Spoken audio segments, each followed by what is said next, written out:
When I rolled into Strawberry Point, Iowa last summer, I was looking for one thing: the world's largest strawberry. To be clear, it's not a real strawberry, as my daughter constantly points out to me. It's a 15-foot tall fiberglass replica of a strawberry, the brainchild of an ad agency in the 1960s.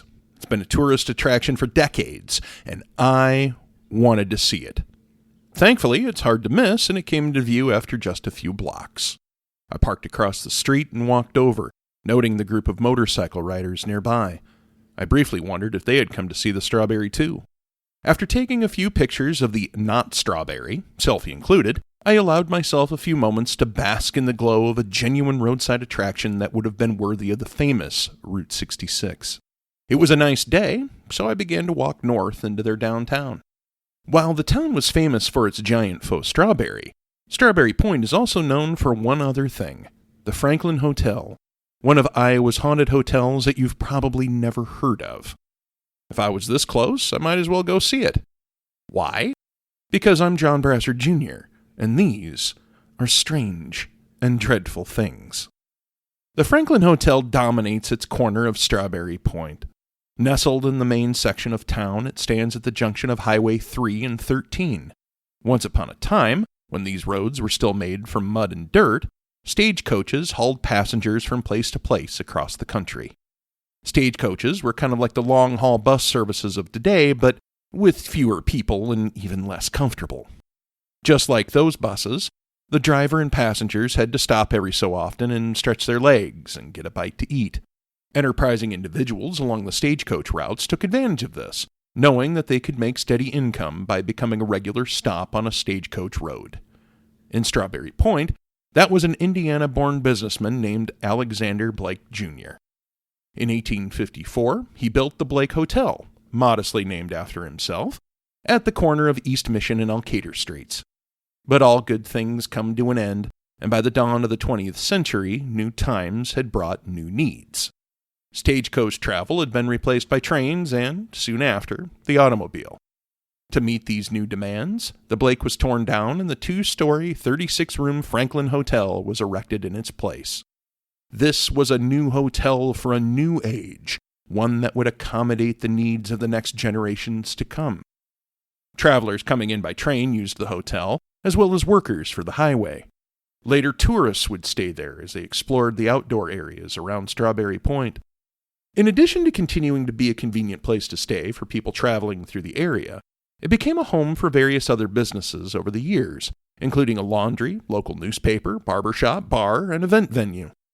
Walking from the world's largest strawberry in front of City Hall to Strawberry Point's downtown, I couldn't help but notice the Franklin. Although the brick architecture mirrors the surrounding buildings, the Franklin still stands out. Unlike the other buildings, whose entire front side faces the street directly, the Franklin's front door is situated at an angle, with the point of the front two walls facing Alcater Street. It feels off, but not in a bad way. Instead, it draws the eye and commands your attention. A set of rounded stone stairs lead up to the single entry door, which serves as the hotel's main entrance. As I crossed the wide front porch, I couldn't help but feel connected to an older time. That feeling continued as I made my way inside. Everything was clean and well kept, and the decor and design evoked the feel of the early 20th century. The lobby felt much cozier than the carefully cultivated distant professionalism I had felt in other historical hotels I had been in over the years. It was like an old-fashioned country parlor, more than good enough for your best house guests, yet still comfortable enough to sit and watch television with the family on a Saturday night. In 1989, the Franklin was sold to Chris and Doug Schmidt by Chris's parents, Lou and Charlie Eck. For Chris, it was a piece of her childhood. A local, she had grown up in and around the hotel. Doug, who had been raised in St. Paul, Minnesota, was immediately reminded of the old brick buildings he had seen in that city's downtown growing up. He had watched as they were torn down, their history erased forever. Doug felt that places like the Franklin were worth preserving and was looking forward to taking care of the old hotel. Little by little, Doug and Chris fixed up the building, gradually replacing the wiring, electrical, and plumbing. One by one, the guest rooms were updated and expanded, bringing the original 36 rooms down to just 9. The Schmidts were also careful to maintain the old-world charm of the building, retaining features such as the original call box for the rooms. They even went to lengths to find and restore the original front desk. Eventually, the Schmidts learned that there were some unexpected accessories that came with the hotel as well. One night, Doug was by himself in the lobby. As he worked, he noticed a woman walking toward the dining room. He called out to her that the dining room was closed for the night, but she ignored him and kept walking. When she didn't walk back into the lobby after a little while, Doug decided to go looking for her. Maybe she hadn't heard him and was sitting in the dining room waiting for somebody to help her. But when he got there, the dining room was empty. So was the hallway and the lobby. There was no way that she could have gotten past him. There was no other way to go. And Doug knew that he had clearly seen a woman wearing a lavender gown. She had seemingly vanished into thin air. According to his mother-in-law, Lou Eck, a couple who were traveling through the area stopped at the Franklin one Sunday for brunch. After being there for a while, the woman approached Lou and told her that she was a psychic. She explained that the spirit of a woman who had lived at the hotel had approached her, explaining that the mirror from the room that used to be hers had been moved, and she wasn't happy about it. Lou wasn't quite sure what to say about that one, but she was sure to tell her family about it later. Curious, Doug did some research to see if there was anything that could back up the psychic's claim. Unfortunately, he didn't find anything. Regardless, guests claimed to run into her from time to time. One was Leo Gallagher. Well, technically a guest, Leo had lived at the Franklin for over 40 years. Legally blind since he was a young man, Leo ran a laundromat near the hotel. He was a kind, friendly man who loved to bring joy to everyone around him. When asked, he said that he had met the ghost more than once and was even friends with her. He said he called her Lily. The name stuck, and she's been Lily ever after. Popular lore says that she was a prostitute at the hotel in the 1920s, but there is no factual evidence to support that claim. Regardless, many guests have claimed to have heard a woman screaming in the hotel over the years. When investigated, the sound has no identifiable source.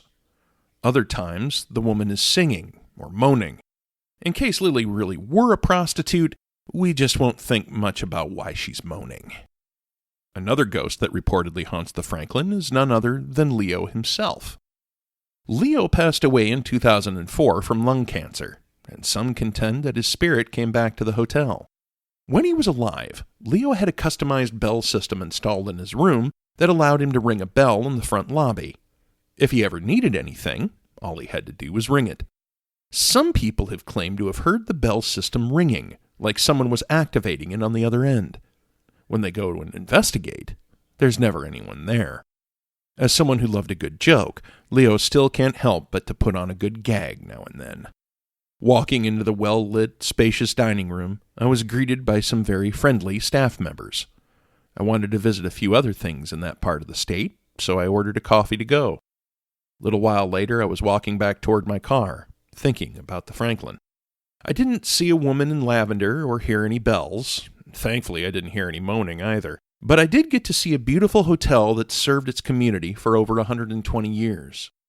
Preserving its legacy has been a labor of love for people like the Schmidts for several years, allowing people to enjoy what it has to offer. The hotel went up for sale again last year. I hope the new owners take as much care with it as the previous owners have. I guess when it sells, I'll have to go back and see for myself. Maybe when I do, I'll see Leo and Lily and can ask them what they think. You have been listening to Strange and Dreadful Things. You can listen to more episodes on Spotify, iTunes, Amazon Music, and wherever else you listen to your favorite podcasts. I'm trying to grow the show, so please like and subscribe too. If you have something that you'd like to say about the show, please leave a comment. If you have something that you'd like to share or discuss with me, please contact me on Facebook or Instagram at Strange and Dreadful Things. This has been your host, John Brassard Jr.